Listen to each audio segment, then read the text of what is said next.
बिस्मिल्लाहिर्रहमानिर्रहीम। अस्सलाम वालेकुम दोस्तों, एक नई वीडियो के साथ हाजिर हैं। चले अपनी वीडियो स्टार्ट करते हैं। जैसा कि आपको पता है कि इंडिया को S-400 एयर डिफेंस सिस्टम की फराहमी जो है वो पिछले साल से स्टार्ट कर दी गई थी और इंडिया ने अपने S-400 सिस्टम की पहली बटालियन जो है उसको पाकिस्तान के साथ सरहद के ऊपर जो है वो तैनात किया था। इससे आपको इंडियन मिलिट्री की सोच का जो है वो पता चलता है कि वो पाकिस्तान को चाइना से ज्यादा थ्रेट जो है वो परसीव करते हैं। अब जबकि इंडियन मिलिट्री अपनी S-400 की दूसरी बटालियन तैनात करने जा रही है तो उसने ये फैसला किया है कि इस बटालियन को वो चाइना की सरहद के ऊपर तैनात करेंगे। पहली बटालियन पाकिस्तान की सरहद के ऊपर तैनात की गई थी, दूसरी बटालियन जो है उसको चाइना की सरहद के ऊपर तैनात किया जाएगा। इंडिया ने अपने S-400 surface to air missile की पहली बटालियन दिसंबर 2021 के अंदर ऑपरेशनल कर ली थी। इंडिया ने रशिया से टोटल 5 ऐसे S-400 मिसाइल सिस्टम के यूनिट जो है उनका ऑर्डर कर रखा है। ये मुआहदा इंडिया ने आज से 4 साल पहले 2018 के अंदर रशिया के साथ साइन किया था। इंडिया को अमेरिका की तरफ से बहुत ज्यादा थ्रेट्स थी,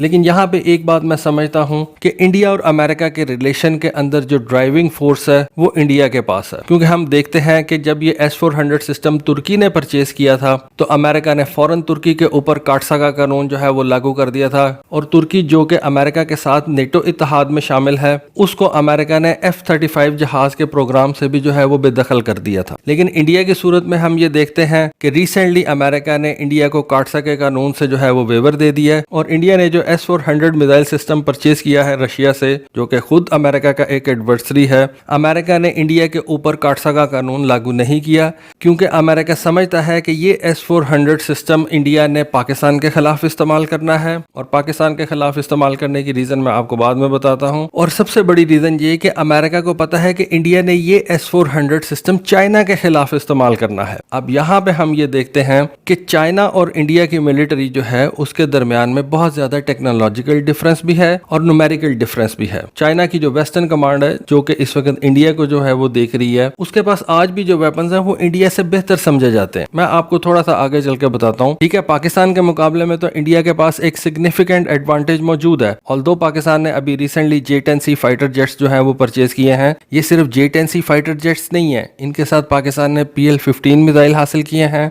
इनके साथ पाकिस्तान ने PL-10 air to air missile हासिल किए हैं और आने वाले दिनों के अंदर हम देखेंगे कि इन J-10C फाइटर्स के ऊपर मजीद बेहतर और स्टैंड ऑफ वेपन्स जो है वो पाकिस्तान हासिल करेगा और इनके ऊपर इंटीग्रेट करेगा क्योंकि ये एक बड़ा वेपन सिस्टम जो है पाकिस्तान ने परचेज किया है जो कि इस वक्त हमारे JF-17 थंडर से भी बड़ा है, जो कि इस वक्त हमारे F-16 से भी बड़ा है और इसकी यूटिलाइजेशन जो है वो आने वाले दिनों के अंदर बेहतर तरीके से की जाएगी। लेकिन फिर भी इंडिया के पास जो एक न्यूमेरिकल एडवांटेज है वो ज्यादा है। पाकिस्तान एयरफोर्स के मुकाबले में इंडियन एयरफोर्स जो है वो ज्यादा बड़ी है। लेकिन जब हम इंडिया और चाइना को देखते हैं तो वहां पे चाइनीज एयरफोर्स जो है वो ओवरवेलमिंगली जो है वो आउटमैच करती है इंडियन एयरफोर्स को और इस वजह से इंडियन एयरफोर्स को अपना एयर डिफेंस सिस्टम वहां पे जो है वो प्लेस करने की जरूरत है। चाइना का मैंने आपको बताया कि वहां पे वेस्टर्न थिएटर कमांड है। इस वेस्टर्न थिएटर कमांड के पास इस वक्त चाइना के J-20 फाइटर जेट्स जो है वो मौजूद नहीं है। चाइना ने अपने जितने भी J-20 5th जनरेशन वाले फाइटर जेट्स जो हैं उनको ताइवान की सरहद के नजदीक जो है वो लगाया हुआ है क्योंकि चाइना को जो मेन प्रॉब्लम है वो तो अमेरिका के साथ है, ताइवान के साथ है। उस तरफ जो है वो चाइना का एडवर्सरी जापान भी है, उस तरफ चाइना का एक एडवर्सरी आप कह सकते हैं कि साउथ कोरिया भी है। तो जिस वजह से चाइना ने अपने ये जो 5th जनरेशन वाले जहाज हैं, जो उसके बेहतर जहाज हैं, उनको चाइना ने अपने ईस्टर्न बॉर्डर के ऊपर जो है वो लगाया हुआ है। या आप कह लें कि चाइना की जो ईस्टर्न थिएटर कमांड्स हैं वहां पे चाइना ने अपने ये J-20 फाइटर जेट्स जो है उनको प्लेस किया हुआ है। जबकि ये जो चाइना की वेस्टर्न थिएटर कमांड है यहाँ पे चाइना ने अपने J-16 फाइटर जेट्स जो हैं उनको प्लेस किया हुआ है। अब एक बात मैं आपको J-16 फाइटर जेट्स के बारे में बता दूं। अच्छा, यहाँ पे एक और बात मैं ऐड करना चाहूंगा कि यहाँ पे सिर्फ चाइना के J-16 फाइटर जेट्स नहीं है। इन J-16 फाइटर जेट्स को यहाँ पे चाइना के H-6 बॉम्बर भी कॉम्प्लीमेंट करते हैं। ठीक है, यहाँ पे उन्होंने अपने J-20 फाइटर जेट्स नहीं प्लेस किए, लेकिन यहाँ पे उन्होंने J-16 फाइटर जेट्स और H-6 बॉम्बर्स जो है उनको प्लेस किया हुआ है। अब H-6 बॉम्बर्स जो है उनकी कैपेसिटी जो है वेपन्स उठाने की और उनकी जो एंड्योरेंस है और उनकी जो रेंज है वो तो इंडिया के अंदर डीप पेनिट्रेट करके तो जो है वो बमबारी कर सकते हैं। फिर चाइना ने अपने वेस्टर्न थिएटर कमांड के ऊपर अपने HQ-9 long range air defence system को भी प्लेस किया हुआ है। तो जिस वजह से आप ये कह सकते हैं कि यहाँ पे चाइना की जो मिलिट्री प्रेजेंस है वो कोई इतनी जो है वो हल्की नहीं है और इसी वजह से इंडिया अब अपना S-400 मिसाइल सिस्टम की जो दूसरी बैटरी है उसको चाइनीज बॉर्डर के नजदीक जो है वो तैनात कर रहा है। अब इस वक्त दुनिया के अंदर सिर्फ 2 ऐसी कंट्रीज हैं जो कि 5th जनरेशन के जहाजों को स्क्वाड्रन लेवल स्ट्रेंथ के ऊपर जो है ना वो इस्तेमाल कर रहे हैं। रशिया के पास 5th जनरेशन जहाज मौजूद है, लेकिन वो 5th जनरेशन जहाज स्क्वाड्रन लेवल स्ट्रेंथ के ऊपर उसके पास मौजूद नहीं है। कुछ नंबर्स के अंदर जरूर है जिसको वो यूज करते रहते हैं, लेकिन पूरे का पूरा एक ऐसा कोई स्क्वाड्रन नहीं है जिसके पास Su-57 जहाज मौजूद हो। अमेरिका और चाइना ऐसी 2 कंट्रीज हैं जिन्होंने स्क्वाड्रन लेवल स्ट्रेंथ के ऊपर अपने 5th जनरेशन जहाज रखे हुए हैं, यानी कि पूरे का पूरा एक स्क्वाड्रन है जिसके पास F-35 जहाज है। वो पूरे का पूरा स्क्वाड्रन किसी जगह पे आप मूव कर सकते हैं, यूरोप मूव कर सकते हैं, पैसिफिक के अंदर मूव कर सकते हैं। अमेरिका के पास स्क्वाड्रन लेवल स्ट्रेंथ के ऊपर F-22 जहाज है, जिनमें से कुछ जहाज जो है उन्होंने पोलैंड शिफ्ट कर दिए हैं। Most of the time America अपने ये F-22 जहाज जो है इनको काडीना यानी कि जापान के बेस के ऊपर जो है वो शिफ्ट कर देता है। चाइना वो ऐसा दूसरा मुल्क है जो अपने J-20 जहाज को एक स्क्वाड्रन लेवल स्ट्रेंथ के ऊपर जो है वो डेवलप कर रहा है, यानी कि पूरे के पूरे स्क्वाड्रन के पास J-20 जहाज मौजूद है। तो चाइना किसी भी वक्त अपना कोई स्क्वाड्रन जो है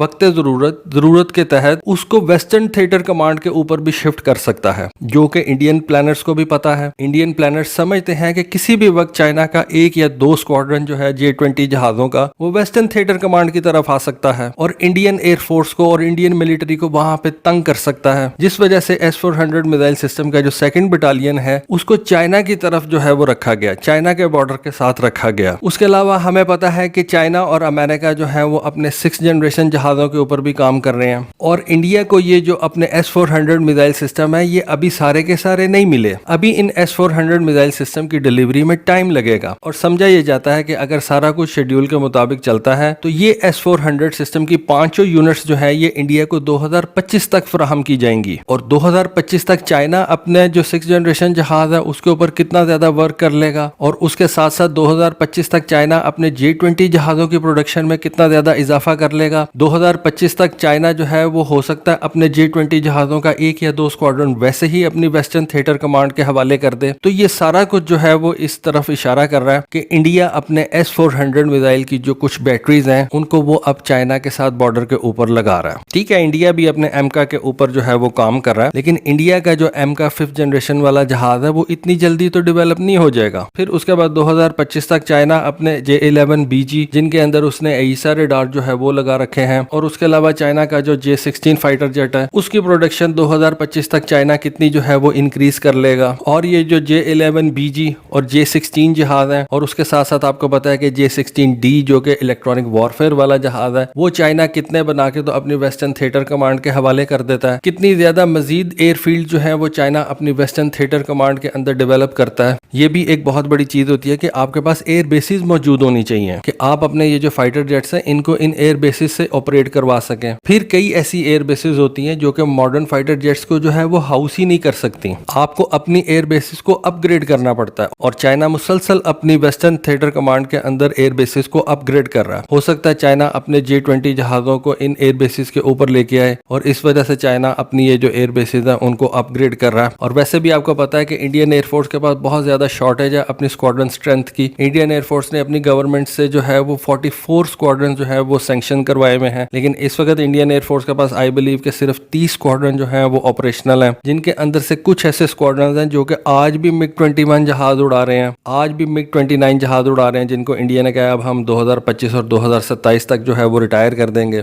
तो इस वजह से S-400 की जो जरूरत है वो इंडियन एयरफोर्स के लिए बहुत ज्यादा बढ़ जाती है। S-400 एक बड़ा जबरदस्त सिस्टम है, इसकी जो मोबिलिटी है वो बहुत ज्यादा तेज है, यानी कि इस S-400 सिस्टम को आप बहुत ज्यादा जल्दी जो है वो एक जगह से दूसरी जगह मूव कर सकते हैं। S-400 सिस्टम का जो रिस्पॉन्स टाइम है वो बहुत ज्यादा कम है। इसके जो रेडार सिस्टम है वो बहुत ज्यादा हाई सिचुएशनल अवेयरनेस जो है वो फराहम करते हैं अपने कमांडर्स को। तो जब तक इंडियन एयरफोर्स अपनी स्क्वाड्रन स्ट्रेंथ 44 तक नहीं ले जाती तब तक ये S-400 मिसाइल सिस्टम जो है वो इंडियन एयरफोर्स के लिए बहुत ज्यादा जरूरी है। देखिए, आपने इन S-400 जहाजों को एक जगह पे प्लेस कर देना है, ठीक है, आप इनको मूव भी कर सकते हैं, लेकिन एक जगह के ऊपर आपने इन S-400 मिसाइल सिस्टम्स को प्लेस कर देना है, और एक सरफेस टू एयर मिसाइल जो होता है वो रेडी टू लॉन्च होता है। फाइटर जेट के अंदर तो पायलट ने जाके बैठना है, फिर उसको लेके हवा में उड़ना है और फिर अपने टारगेट को एंगेज करना है, जबकि सरफेस टू एयर मिसाइल के सिस्टम में ये जो सारा रिस्पॉन्स टाइम है ये बहुत कम हो जाता है। आपका क्रू जो है वो सरफेस टू एयर मिसाइल के ऊपर बैठा हुआ है, रेडार मार्स के ऊपर उसकी नजर है, अगर कोई एडवर्सरी आता है तो वो बहुत थोड़े टाइम के अंदर जो है वो उस टारगेट को जो है वो रिस्पॉन्ड कर सकता है। फिर हमें ये भी पता है कि ये S-400 मिसाइल सिस्टम है, इसकी रेंज भी बहुत ज्यादा है। फिर हमें ये भी पता है कि ये यूक्रेन की जंग के अंदर रशिया ने अपना एक S-400 सिस्टम जो है जिसको उसने बेलारूस के अंदर प्लेस किया हुआ था, उस S-400 सिस्टम ने यूक्रेन के एक Su-27 फाइटर को जो है वो तबाह किया था और तकरीबन 150 किलोमीटर दूर से जो है उसने उस यूक्रेन के Su-27 को निशाना बनाया था। तो S-400 मिसाइल सिस्टम की जो रेंज है वो भी बहुत ज्यादा बेहतर है, तो जिसकी वजह से आप कह सकते हैं कि जब तक इंडियन एयरफोर्स अपने desired number of fighter jets नहीं हासिल कर लेती, यानी कि 44 स्क्वाड्रन तक जो है वो अपनी स्क्वाड्रन स्ट्रेंथ नहीं ले जाती, इंडियन एयरफोर्स जो है वो बहुत ज्यादा रिलाई करेगी इस S-400 सिस्टम के ऊपर, और चाइना से जो उसको थ्रेट है उसको इंडियन एयरफोर्स अपने इस S-400 सिस्टम के जरिए से न्यूट्रलाइज करने की कोशिश करेगी। तो दोस्तों ये थी एक वीडियो, ये थी एक इन्फॉर्मेशन। होपफुली आपको आज की वीडियो, आज की इन्फॉर्मेशन जो है वो पसंद आई होगी। कमेंट सेक्शन में अपनी राय से जरूर आगाह कीजिएगा। आज के लिए बस इतना ही। Thank you. Allah Hafiz.